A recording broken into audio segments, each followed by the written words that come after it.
Welcome, everybody. Welcome to the George Mokoena Show live show. I, of course, is George Mokoena, and this is a show where we can speak a little bit about what we've seen in the media, what I've seen in the media, and I can give you my opinions on some of these stories that have caught my eye. If you want some more of this, please subscribe, because not only do I have this show, I have another show, the Overthinking Football Show, which is later on, which is the show where we speak. We come together and we discuss a topic that I've chosen, and I get to hear directly from you guys how you feel about what we're speaking about, as well as watch-alongs. It is the Euros, so we are watching the Euros, keeping a close eye on the Euros as the one major tournament that is on right now with Copa America. So join me for that. 2 schedules are published as the week goes along, and you guys will know where to find me. Okay, guys, let's jump straight into the show. Okay, so Chiefs fans have been happy, eh? Chiefs fans have been really happy over the past few weeks. There's been news that Nasreddine Nabi is finishing up with AS FAR. They're playing the Kings Cup that side in Morocco, and he's going to be joining Kaizer Chiefs. And there were rumors that technical staff are being changed, and we're doing all of these things in order to accommodate him when he gets to the country. So people were rightfully very happy to see that the Nabi news is coming through. Then, of course, after that, this weekend, we found out that actually Fernando de Cruz, who happens to be one of his assistants, has landed in the country and is meant to come in, assess some players, start putting plans into motion so that when the coach lands, everything is great. This was all facilitated through a video where we saw Kaizer Chiefs Jr. go and pick up Mr. de Cruz from the airport, you know, in a hidden camera, not so hidden camera type situation that was captured by IFA Post. And apparently last night, the goalkeeper coach that Nasreddine Nabi is bringing in has also arrived in the country. So this basically means that Nabi is going to be the new head coach. Everybody's excited. He played, his team played yesterday in the Kings Cup, won their semi-final 2-0. And it almost felt like the Amakosi faithful were becoming AS FAR faithful. It felt like it was our win as well, as I've seen people in social media speak about. So we've spoken about Nabi, we've spoken about the prospects. I've spoken about some of the things that I'm waiting to hear about, and I will be honest, it's very good to hear that there's technical team changes that are happening, as we had kept a lot of the old people from before. Still would love some management changes, some middle management changes at the very least, maybe a new TD, as Kevin Johnson, apparently he is unsure of his role as head of scouting, as head of development, so we're yet to see. Rumor has it that this Fernando de Cruz is going to come in and also might take over that role, as he's got TD experience, which is a whole different conversation that we're probably going to have on another day. What I wanted to speak about today is our expectations for Nasreddine Nabi. What I'm seeing in a lot of social media and a lot of conversations I've had and conversations I've seen is that Chiefs fans are treating this Nabi appointment as if he's the second coming. They're treating this Nabi appointment as if, you know, just by virtue of him being fired, all of our problems are solved. We're going to go and win a treble next year. We're going to go do all of these big things. We're already chirping other teams. We're pointing to his previous work experience with, you know, what he did in Tanzania before coming, what he's done in the Champions League, what he's done in Morocco right now. I see a lot of people speaking. We're speaking, hey, we're going in, we're very happy. And I want to offer up a different point of view. And my point of view comes from watching Kaizer Chiefs over the years. Now, it's not a negative point of view. So I'm not going to be coming at this and saying, we should expect zero, nothing's going to happen, Kaizer Chiefs is still broken, all of that stuff. I don't want to come at it from that point of view. I just want us to speak realistically about what we expect from Nabi and how to make sure that our expectations don't go overboard. Right now, the way we are speaking is that we want him to come in, clean sweep, bring in players, do this, do that, win us trophies. And I think, you know, when you overhype something, sometimes even when that thing is doing well or relatively well, Because you are so happy and so hyped, in comparison to that hype, it looks like they're not doing much. When we look at Coach Atta Zwane finishing 5th, for example, Coach Atta had a relatively okay season in comparison to seasons that have passed in the 9 years of our trophyless run. But because our expectations of Umangete were so high, when he came 5th, and honestly, throughout, it was the last few games of the season, but when he came 5th, we couldn't reconcile that gap. And it looked worse than it was. I remember the complaints about Gavin, for example, Gavin Hunt, who had taken us to our first semi-final in CAF Champions League. In CAF Champions League history, it was the first time Chiefs had gone that far. But for some reason, in the league, because we were struggling a little bit in a transfer year, we couldn't reconcile the good work that he's done and this high expectation that we have. I'm going to be honest with you guys. I don't know anything about Nebi. I don't know anything about how he plays, how he sets up his teams, how he comes up and approaches matches. I have none. No, I haven't even wanted to look, just to be fair to him. So I don't want to come into this season expecting him to go and win a treble. Expecting him to go and change everything and just all of a sudden hit the ground running and start moving. I want to take the view that I am cautious in that I don't want to overhype and get excited, but I'm not going to go negative. I want to be fair to Coach Nabi when he gets here and say, you know what? Let's see the first 10 games. Let's see how that goes. I'm not going to sit here and call for Champions Leagues and all of that stuff. Let's see how the first 10 games go, and let's take it from there. Let's see how your plan looks. Let's see how your transfers look. Let's see how your technical team works with the team. Because the other realistic thing that I'm coming to grips with as a Kaizer Chiefs fan myself is that, you know, we've had great appointments before. I mentioned Gavin. You saw what happened with Middendorp. We've had some great coaches that maybe could have been given more time, that maybe could have been done right by. But the truth of the matter is that the big question is going to be whether Nabi is going to be supported, whether Nabi is going to get the resources he needs, whether Nabi is going to get the control. Coach Nabi is going to get the control that is required for you to be able to turn around a club of Chiefs' this size. I've said before that a lot of the people that worked there before are still working there now. And I hope that those guys will have turned over a new leaf. I hope that we're not going to see the same type of things that happened with Coach Gavin Hunt, where even prior to him getting fired, even prior to him getting to the semi-finals of the CAF Champions League, there were clashes internally about who to sign, who to let go, what type of controls the coach is going to have. So I hope that those people have turned a blind eye. I also hope, a new leaf, sorry, they've turned over a new leaf. I also hope that not only are we going to hear about technical team hires, Nabi, his assistants, his goalkeeper coach, I believe he might be coming with a physical trainer, things like that. That's great. That's pitch side. But I'm also hoping for some other hires behind closed doors in the offices of Naturena. I'm hoping for a long-term technical director. I'm hoping for somebody who's going to step in and provide the vision for the team and go about the operations, the everyday operations of putting together a strong back-end team. I'm hoping that the head of academy, should they get rid of Kevin Johnson, be somebody who's not necessarily linked to Nabi, but maybe they play the same type of football.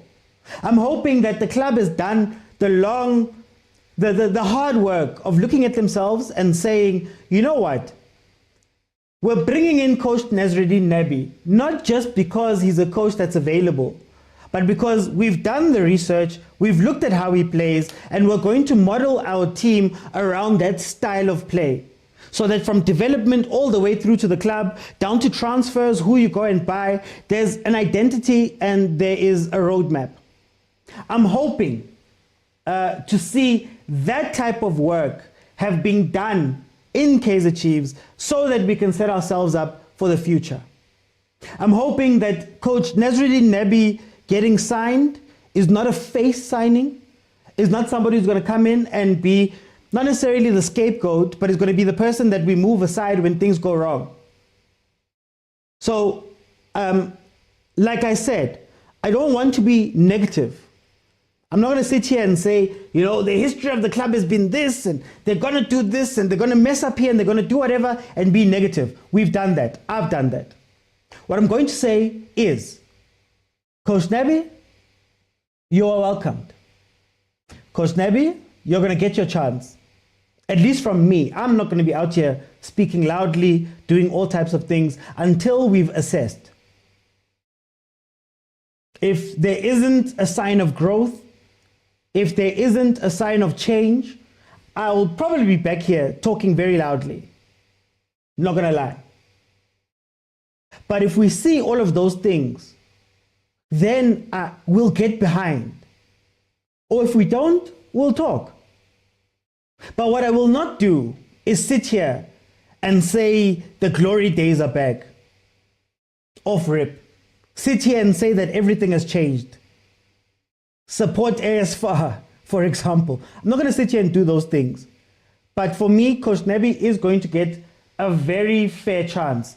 And word to the wise, Coach Nebi, if you want some advice from somebody who's been a Kaizer Chiefs fan for a very long time, win over the fans.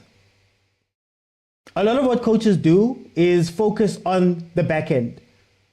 Oh, there's so many great people behind there. Oh, you know, the team is such a great brand, and, you know, Dr. Motaung is doing this, and, you know, Bobby, Gemiso, Jessica, Kaizer. And you neglect that the most powerful people at this club, Coach Nebi, the most powerful people are the fans. The office is not going to stand by you if the fans start talking. The office is not going to stand by you and protect you. They're not going to put their necks on the line to try protect you if fans are going off and fans are doing whatever. Create a relationship with the fans. Understand what is needed. Understand what we want. Understand how we talk. Understand how we are. Because this team has a very large following. And that following can switch like this. So I'm hoping that Coach Nebi has that in the bag. And I'm also hoping, honestly, that Coach Nebi also has ironed out any problems. We know that he was in a negotiation with Kaizer Chiefs for a long time before choosing to go to Morocco after he'd left Tanzania. We know that talks fell through because of a lot of reasons that are being reported in the media. So I'm hoping that he's gotten through and ironed out those issues, and I hope that his contract is ironclad. And lastly, I hope that he's got the control that he would need in order to mold this team. Rather die on your own sword, knowing that you made your own decisions and brought in your own players and played the way that you wanted to, than to be pulled around like some of the coaches that we've had, our most recent coaches. They were pulled around and didn't make their own decisions and didn't make their own changes and didn't run teams the way that they wanted to because they wanted to appease the office. You'll be left high to dry, and it will be just you who's sitting there. Anyway, on to the next topic. The next thing I want to speak about, so obviously, it's no rumor anymore that Morocco Swallows is for sale. That David Mkhashwa and Panyaza Lissufi are trying very hard to find a buyer for Morocco Swallows, whether it's going to be the team or the status.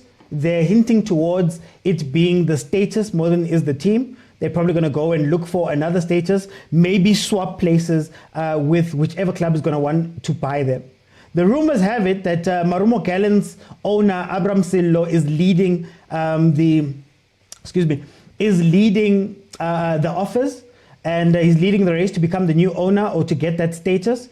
So we're more than likely going to see Marumo Gallen's back in. former TTM owner, forget his name, Mulaudzi, also wants in, but Abraham Sello is the one who's leading. Now, there's been tons of speculation. We saw what happened to Marawa Swallows last year.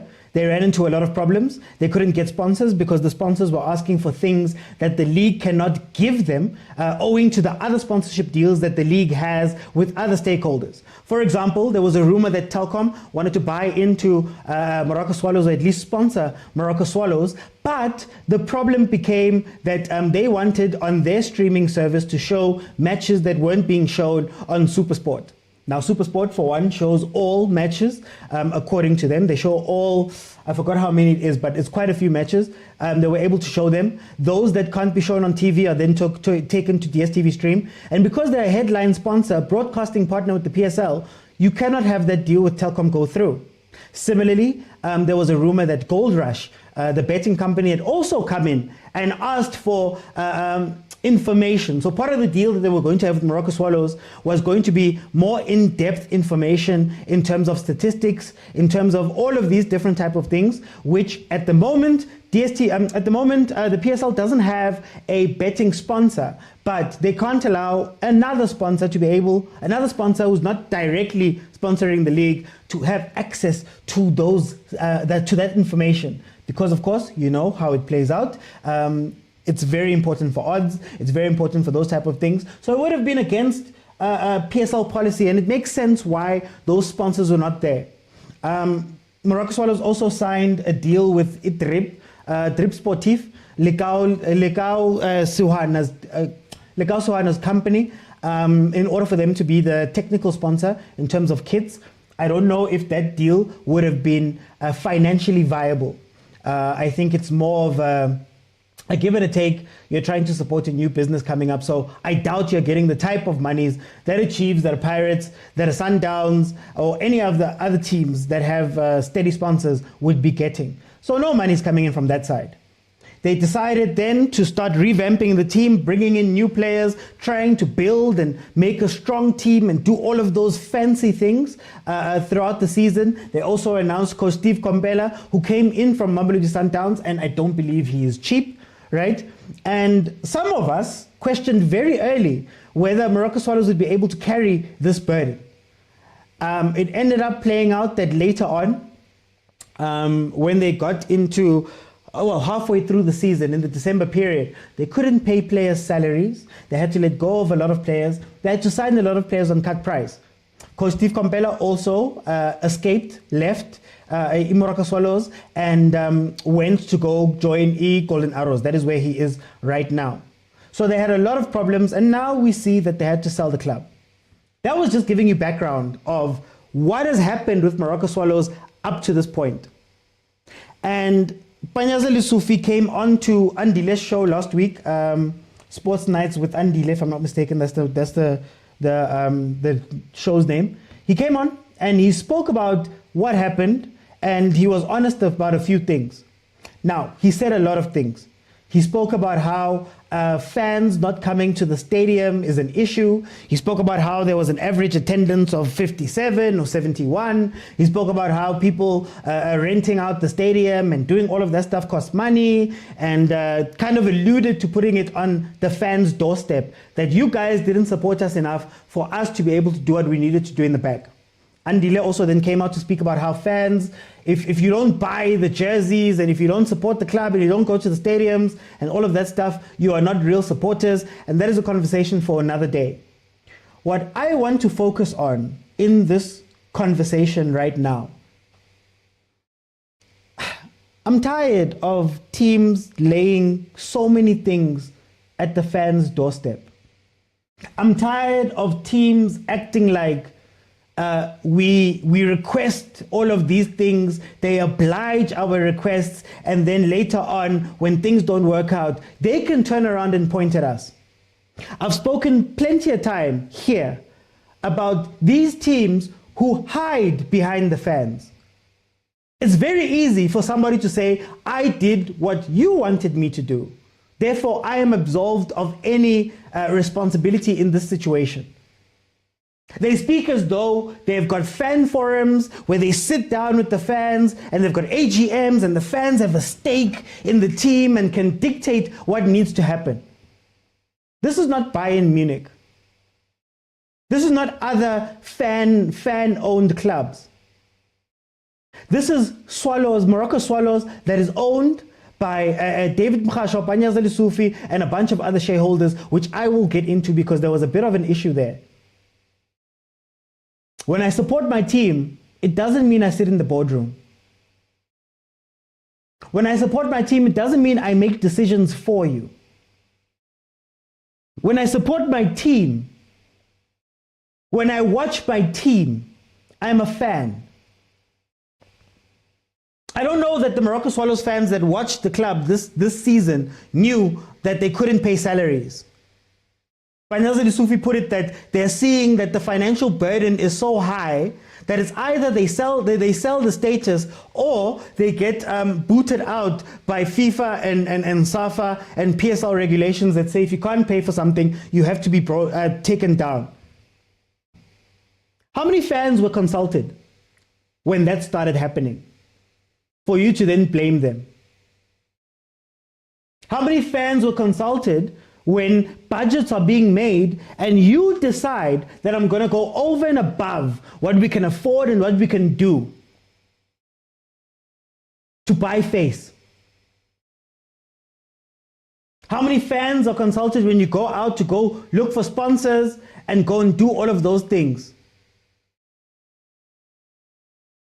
How many fans are asked where this PSL grant of 2 million a month that is funded by fans watching the TV, that is funded by people paying for about dstv to watch EPSL? How many of them were consulted as to where that money is going to go? When you were sitting at cozy dinners with Coach Steve Kompela announcing that he was hired, how many fans negotiated that deal? His monthly pay, his mandate, what he's going to do here. So why, at the end of everything, when things have gone wrong, do we turn around and look at the fans? And honestly, they're not the only club to have done this. We've heard other clubs blaming social media, blaming betting, all of that stuff, and saying fans are not fans anymore. Guys, realistically, we sit in a league where Mamelodi Sundowns won the league by, what, 20, 22, 23 points. Where Orlando Pirates won 2 trophies and luckily Stellenbosch could win the other one. Pirates, again, completing 4 trophies in 2 years. MTN 8 Nedbank Cup twice. So that means 3 of the 4 available trophies are accounted for. That means that there's very few teams in the league that can look you in the eye and say that they're doing everything. Panyaza, in the quotes, went as far as to say that you can't be finger pointing and you can't say David Mkhashwa didn't try to make this club run. That he didn't go out and try seek sponsors and the league did this, that he didn't try and do whatever. They spoke a big game. And when it came time to put your money where your mouth is, when it came time to make sure that you are sustainable, you didn't. And to go back to the conversation we were having about the shareholders, one of the Swallows shareholders actually came onto the show, onto Adile's show, and spoke about how they had not been consulted about where the move is going. So way back in 2017, when they were raising funds, there are fans who went into their pocket, deep into their pockets, into their savings, the gentleman who was on there, put forward money. But yet now when things are going wrong, the exco cannot communicate with shareholders, cannot tell them that, guys, kunzima. By my count, the league has been done for what, maybe a month now? Coming up to a month? So you are telling me that from the moment there were problems to the end of the season to now post-season, You had not even spoken to your shareholders. That feels like maladministration to me. That feels like you have failed in a corporate governance sense to communicate with the people that you are meant to communicate to, that funded, that provided monies for you to be able to have this team where it is, all the way back in 2017. You don't communicate to them. You can't pay players. You can't pay your coach, or you can't even allow your coach to run the team. You still have, according to Panyaza, they try to clean up as much as possible of what the old club had, but you still find those elements. So you failed in that regard too. And honestly, to Ntate Panyaza, honestly, it's not the first year you guys are running this club. It's not the first year the club has been in the PSL. From when you guys resurrected it, I believe, in the 3rd division and brought it all the way up, you can't now act as though all of these things are new. You can't act as though, you know, we were blindsided by the finances that were happening. You can't act as though low stadium attendance is the problem. That no, guys, the 71 fans, if only we had 3,000 average fans, we could have done something different. You can't act like you haven't seen other teams go through the same exact things that you went through. Surely you saw Bloemfontein Celtic, what happened to them. Surely you saw about TTM. We've seen Bokalans, we've seen there's so many teams, Bidvest, we've seen so many teams struggle. So you can't come to me and say, oh yeah, by the way, we were struggling with these things, when it's your own choices as the exco and as the leadership of Morocco Swallows that landed you here. But yet, what do? You put it on the doorstep of the fans. You point at every single person other than looking internally. In fact, it seems like you don't even want to look internally and blame the people who are there internally and have to look at these things. It's not social media. It's not angry fans. It's not lack of fans. It's your maladministration. It's you guys not being able to run that club properly. And this again cycles back to the PSL one more time. Over there at the PSL offices, how many years are we going to have to see this happening? How many years are we going to have to see another club after another club after another club after another club after another club die? Not being able to pay, not being able to do whatever, while we allow owners to come in and out. How many transfer bans are we going to see? Because you know what, guys, the contracts are not strong enough to stand up when the foreign players take us to FIFA.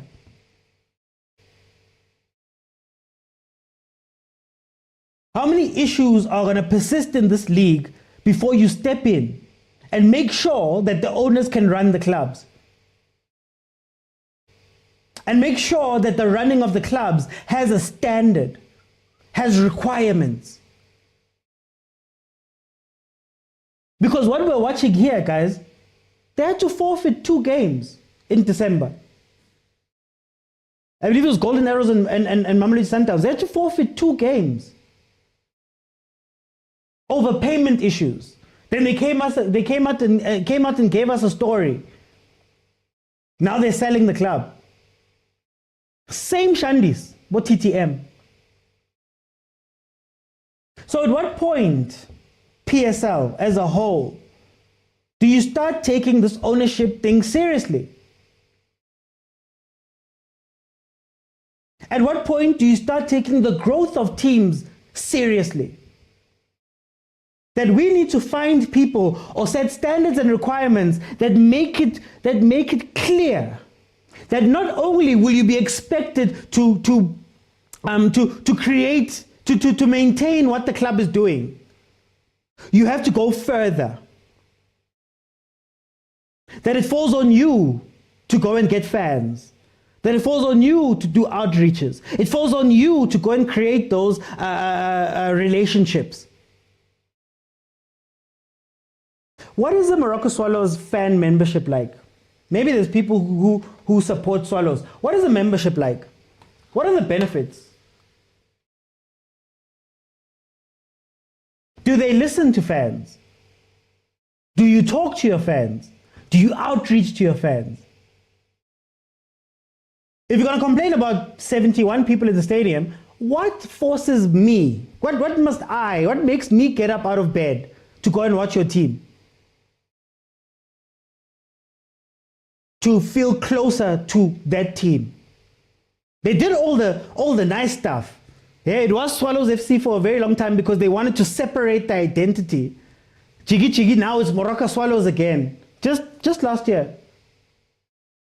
Now it's gone. Do your jobs, guys. Do your jobs. And if there's people that are not working within your clubs, move them. And if your budget doesn't allow you to be a star in the league, okay, go for your top 8 with what you have and build from there. But don't come and blame fans and try and make it seem as though we are the ones, we are the ones that are doing this and that and that. I really did not like that. Especially when you're saying, yeah, I don't want to point any fingers at anybody. Our clubs need to be run better. Our clubs need to do more. Frankly. More than they're doing. Do you know why you're struggling to get sponsorships? What would a sponsor most of our teams for? You can't give me a captive audience. So you can't even guarantee me that in Dobsonville, if I come in, I'm going to get a return. You can't give me quality players where you can say, okay, you know what, at least I can put my name behind this person and I know they're going to perform throughout the season.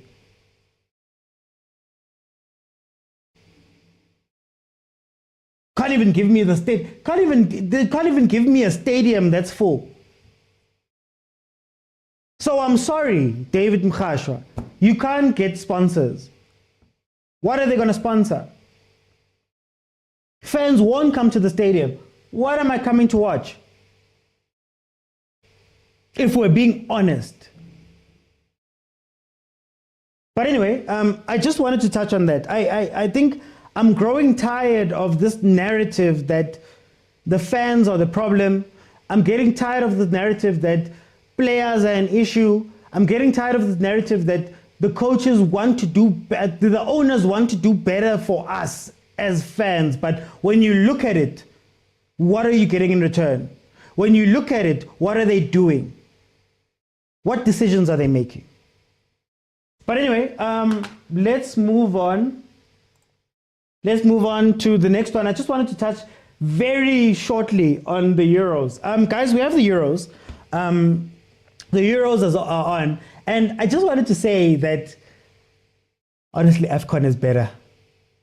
But to deep it, all of these big names that we've been looking up to and we've been expecting. We've been expecting Bo Jude Bellingham, Bo Harry Kane. We've been expecting Bo Cristiano. We've been expecting Mbappe's and all those people. We've been expecting, man. I get they keep telling us that we need to see quality football from Europe. That's where the quality football is. That's where you go if you want to get better and develop. But to be honest with you, the pattern that I've seen so far in this tournament is that the small teams play football. The big teams, I want to say a word, but I don't want to swear. The big teams get their lucky wins and move on and score their goals. So all in all, for me, this Euro in the group stages has been so disappointing. It's been so disappointing. The games have been boring. The play has been boring. The big players haven't come haven't come to the fore. And I'm hoping to see them come to the fore later on. But guys, I don't know. I don't know how I feel about this Euros competition. And I don't know how I feel about the standard. I'm starting to feel as though marketing is helping so much this side. Boy, AFCON was so better. I'm still hoping that France and Germany can make it to the final. I want to see that final. I'm hoping that the other guys will wake up, your Englands and those type of teams. I want to see if they can wake up and actually give us a game and actually play. But I just very shortly, I know it's very short, I wanted to just say AFCON was much better. AFCON was much better. And we need to start looking at our own product and saying, you know what, let's be honest with ourselves. Let's start hyping this thing. Let's start jumping on the bandwagon. Let's start showing Europe that, guys, you're not all that. And like when you put you under the microscope, it's not all there. That is literally all I wanted to say for this one in passing with the review of these Euros. I will still be live. We'll do watch-alongs for France, Germany, England, and Portugal.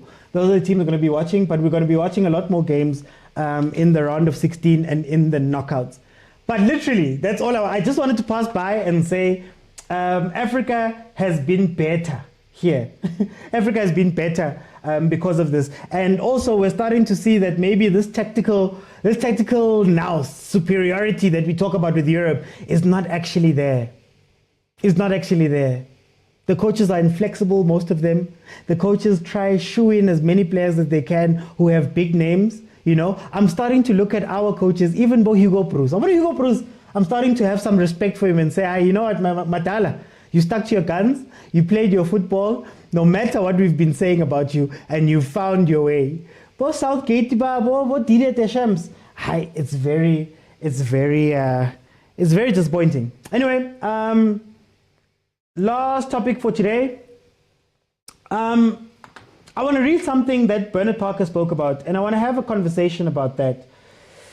Bernard Parker, right? I'll read the article. TS Galaxy star Bernard Parker has made a somber revelation about how cyberbullying has affected players, imploring key stakeholders to help footballers combat it. Parker is one of the prominent, we'll skip that one. It's a real killer in the industry because anyone in the world can send a direct message to me. And if it's a bad message, it doesn't go away. It stays on the back of your mind while you go on the field of play, said Parker. This can affect the task at hand. It's really important that we have more projects and more people discussing social media and cyberbullying. We tend to become big-headed and then chase fame and lose focus on the job at hand, then also get lost in the system.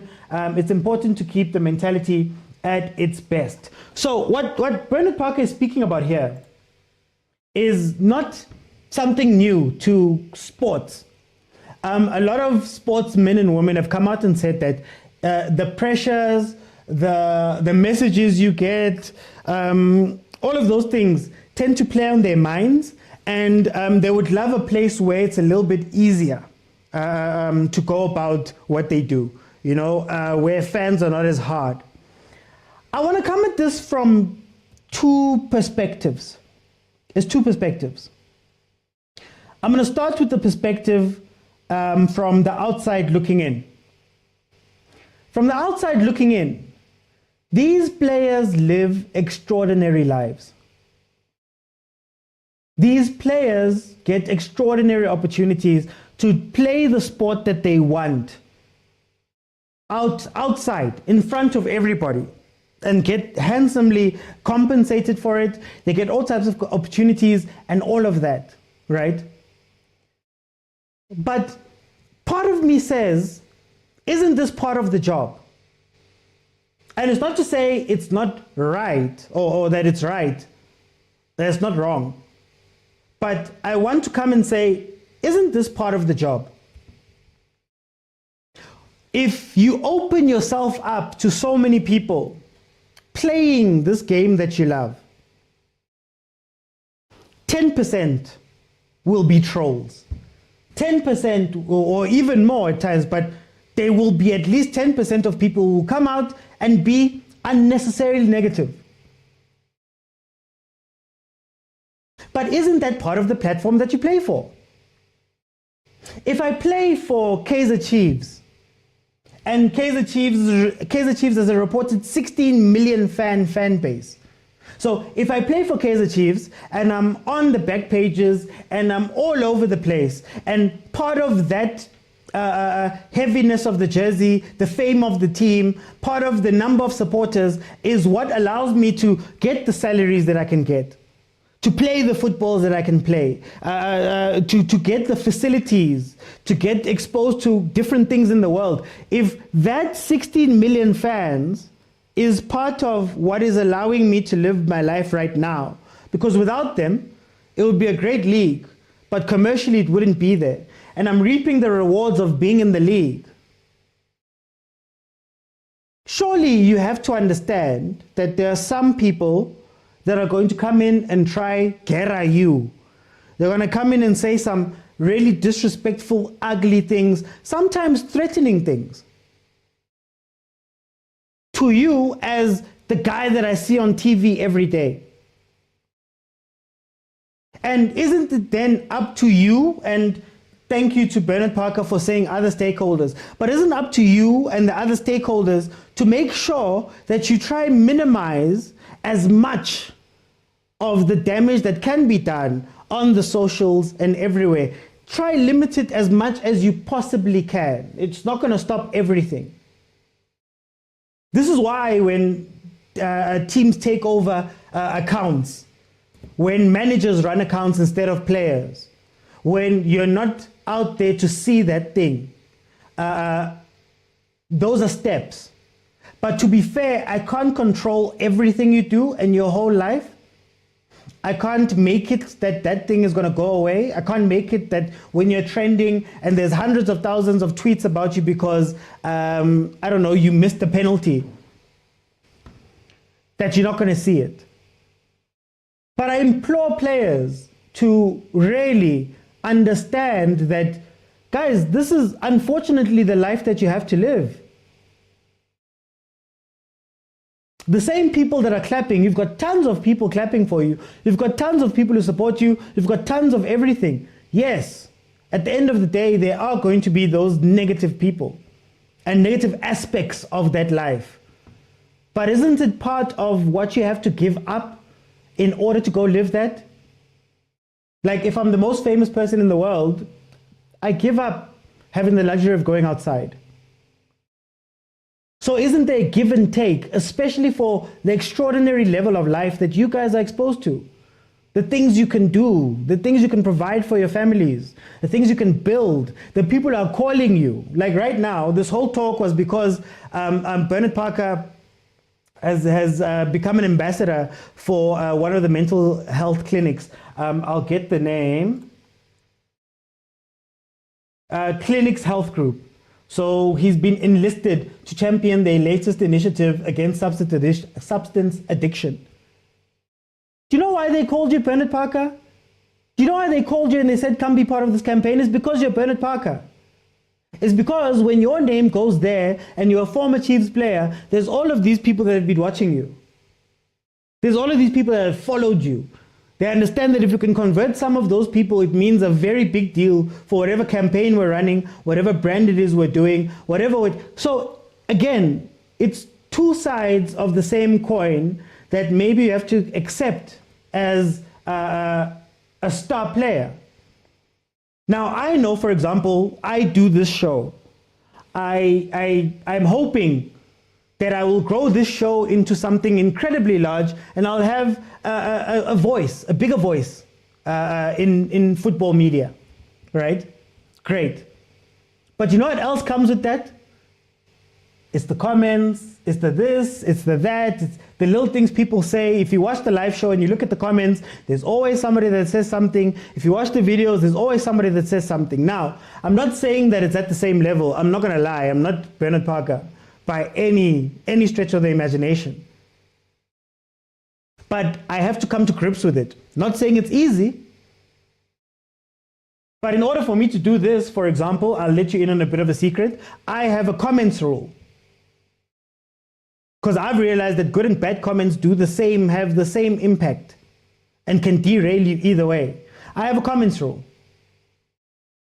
And I'm not going to tell you it, but I'm sure if you've seen my stuff, you will know. I have a comments rule purely because I know that I can't start diving very deeply into there. You should see some of the stuff that people say. But I have to also realize that one day, when all of this works out, when all of this, what I'm doing now in my living room right now, speaking into cameras and doing live shows and doing all of that stuff, once it works out, plenty of people are going to want your death. Plenty of people are going to want you to do badly. It's part and parcel of what we are asking for to be famous, what we're asking for to be big voices, what we're asking for all of those things. And I'd imagine that that's one part.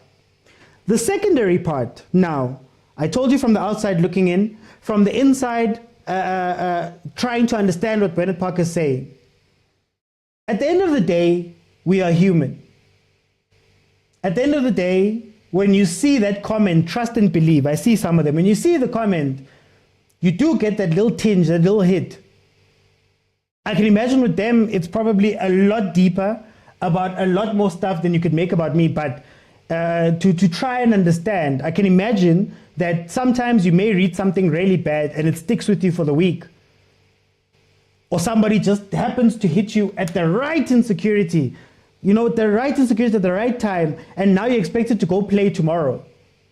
And then you play badly, and then there's a whole cascade of things that are coming at you when you open up. I can only imagine what it looks like, what it feels like to trend. What it feels like to have 100,000 people just atting you and trying to get at you, some very pure, some very evil, some constructive. And you can understand why players' mental health goes a certain way with those things. So from that point of view, I get it. I also get that it's very hard. It's very hard not to want to reply to that comment. It's very hard to not want to go prove yourself. It's very hard to want to go speak out. To not speak out when you want to go speak out. So from that point of view, I get it. It takes a toll mentally. It takes a toll physically for them as they have to go play. The article goes on to show, to have Uposha Modise, somebody else who spoke on this, come out and say that a lot of people are struggling with substance abuse because they're trying to get away from a lot of these problems. A lot of players, allegedly, according to her, have so many issues with these type of things where they can't deal with what's meant to happen or what's happening to them in those moments when people are coming at them and the DMs and the comments and the what and it's going wrong and you're not playing well, and some turn to the bottle and some turn to different other things in order to cope. And this is where maybe teams, managers, managements of these players have to step in and say, guys, you can't handle it. Let's take it away from you.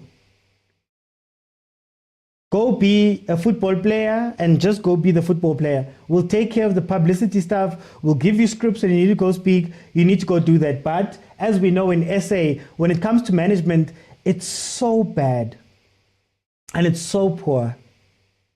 And I doubt that the managers, the agents are equipped to deal with these type of issues. I highly doubt that the teams are conscientized to these things. If you remember Coach Khanye coming out and saying, no, my team doesn't need a psychologist. Yes, moment of weakness on his part, but my team doesn't need a psychologist. I'm a former player, I've gone through this, I can tell them what they need. It's a very poor way to look at those very real things. So I think maybe they need to invest more in getting the players up to par with their social media, PR, marketing, and all of that stuff. I think the management needs to do a better job of looking after them. But the big point I want to leave with today is I want to urge us as supporters, as fans, as people that deal with these players, rather make it constructive. Rather make it constructive. If you're going to message a player, if you're going to DM a player, if you're going to comment on a player, rather make it constructive. I try by all means on this show not to come in and just say, screw whoever, fire the coach, what. I try very hard to go, these are my reasons, and this is how we rationally look at this thing. So that even the other person, yes, it might hurt to hear it, but even the other person, when they're looking at it, here's what we're suggesting. Here's why we are saying this. Here's what we're trying to do or trying to help you with or trying to urge you to do. I just spoke about Panyaza versus the fans. Yes, we went through everything we went through, but at the end, what was said? The PSL needs to start looking into 1, 2, and 3. The owners need to start looking into 1, 2, and 3 so that we can make it constructive. Let's also be as loud in our love as we are when the players are doing badly. I've sat here, for example, and spoken about Bafana, hey, Hugo Bruce, and we've criticized some of the things that he's done, and we've analyzed some of the things that he's done, and there was a negative leaning towards them, I would say. But then the moment that Bafana does well, we need to come out and be the ones that champion that same team. We need to come out and give them as good as what we gave them when they were doing badly or when we felt a certain way. That is what I urge. And I feel like that is what is missing. You guys don't understand. Sometimes as a person who's out there, again, not famous, but as a person who's out there, the good comments are also seen. The good comments are also, okay, no, you're doing a good job. You carry on wanting to do it. And I think that is what is missing in our social media discourse in general in South Africa, but very much in our sports. We're very quick to jump on a player when they do badly, but we're not as quick to say, hey, you had a very good game. Well done. Hey, we support you, we're behind you. Yes, we might be crying now and the results might look the way the results look, but we're going to come to you and we're going to look at you and show you the same love. And then it's up to the players to also regulate. Bad and good is the same thing. Too much love can go to your head. And now you don't know how to act. You're at every party. You're with everybody. Everybody's in your house. Everybody's hanging around you. You've got more friends. You've got all of these things. I was at Jimmy the same way. In all the cases, they used to go AWOL. There's so much stuff that can happen with too much love, as well as too much hate. So I think as professional players, they also need somehow to figure out that, Mara guys, it's not for me. Or maybe I should limit this thing. Or maybe I shouldn't be on socials. Maybe I should just focus on ukudlala ibhola. Or maybe I should have a burner account where I can experience the social media side and look at the things that I'm looking without having to confront the people who are speaking to me. There are plenty of things that could be done, but the teams need to look into that. But that's all I wanted to say. Yes, we understand from the human side how it looks, but also they have to understand the other way around, the role that they play. I always say that what's lacking from our players is that they don't know that they are public figures. They don't understand what being a public figure at that status means. They don't understand the weight their words carry. They don't understand the weight their performances carry. Because at the same time, I may be questioning fans and saying, fans, don't do 1, 2, and 3. But I'm a lifelong Chiefs supporter. A loss hurts. A loss hurts. And it just so happens that there are 1 million of us who have been hurt on that day, and we all tweet at the same time. Public figure. But anyway, guys, thank you so much for joining me. I will be live tonight at 7 because none of my teams are playing in the Euro. So at 7 o'clock tonight, we're going to join me, and I'm going to pick one of the topics and we'll have a broader conversation about it where I can actually hear from you guys. So later on tonight, 7 p.m., join me live here on YouTube, but also live on TikTok. And if you want to add your voice to the show, you join me on TikTok, jump in, and we can have a conversation where you can tell me how you feel about whichever topic I'm going to bring up tonight that we're going to speak about. There's also a WhatsApp group. That's where I'm a little bit more unfiltered, but also we have a lot more a lot more deeper conversations within that WhatsApp group. If you want to be part of the WhatsApp group, there should be a join button somewhere on the screen since we're on YouTube. Click on it in the members area. You'll be able to get the link to come to the WhatsApp group, and you can have a conversation with me and some really other smart people that we speak every single day. We go back and forth, hundreds of messages back and forth, videos, voice notes, banter, analysis. It's a great place to be for football, and it's a wonderful, safe place for us to have those conversations. So join me on WhatsApp if this is not enough for you. Thank you guys so much for joining me. I'll see you then later on tonight at 7. Bye, guys.